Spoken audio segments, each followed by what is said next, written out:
Bonjour Objectif Gare, je suis Grégory Merello, je suis le directeur de l'aéroport de Nîmes.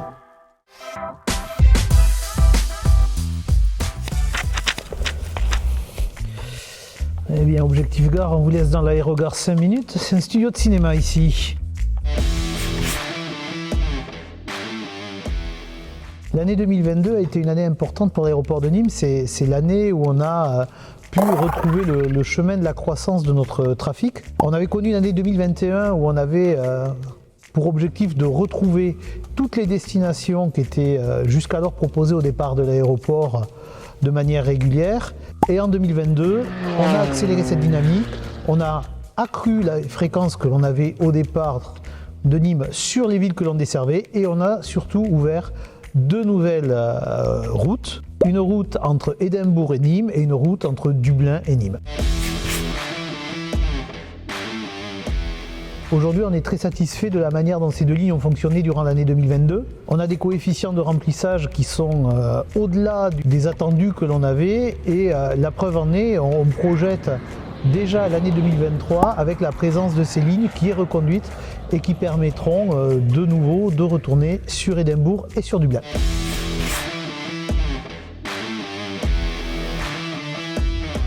Pour asseoir notre légitimité de porte d'entrée sur ce territoire qui va de Nîmes à la Grande Provence, à la Méditerranée, il nous fallait absolument à la fois consolider les lignes existantes et la desserte de Bruxelles et la desserte de Londres, tout comme nos destinations marocaines Fès et Marrakech, et projeter de nouvelles destinations. On a parlé de Dublin, on a parlé d'Édimbourg, et pour 2023, on va avoir une nouvelle ligne qui, ce coup-ci, se focalisera sur l'Europe du Sud.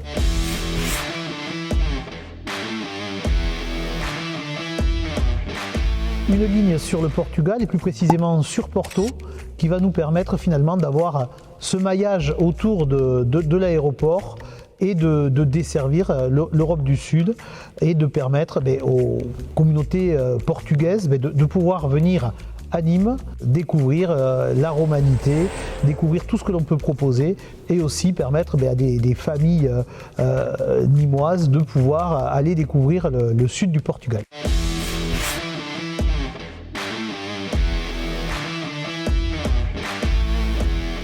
Aujourd'hui, on va avoir une activité pendant l'été qui va se densifier, ça c'est évident, je vous l'ai dit. Aujourd'hui, la priorité que l'on va avoir et que l'on a eu par le passé, c'est accueillir nos passagers dans les meilleures conditions possibles. Et donc, pour l'été prochain, on va être amené à recruter à la fois des agents qui seront chargés de l'enregistrement et de la gestion de l'escale commerciale, des agents qui seront des bagagistes et du personnel pour faire la sûreté.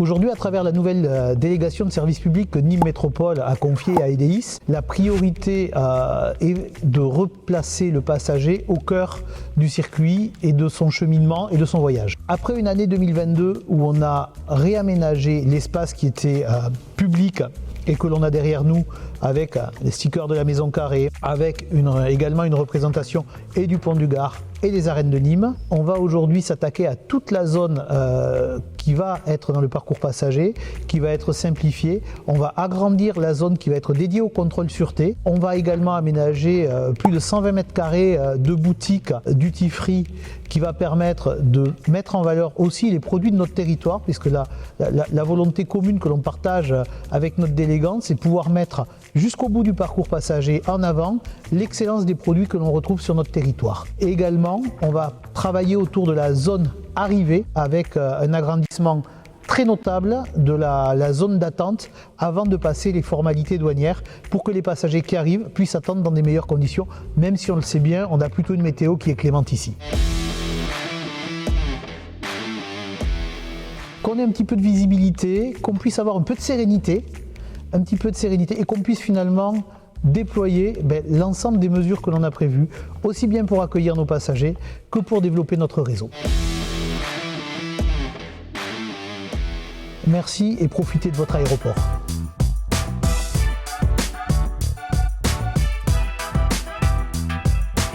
Qu'est-ce que tu as pensé ? C'est rigolo, ouais.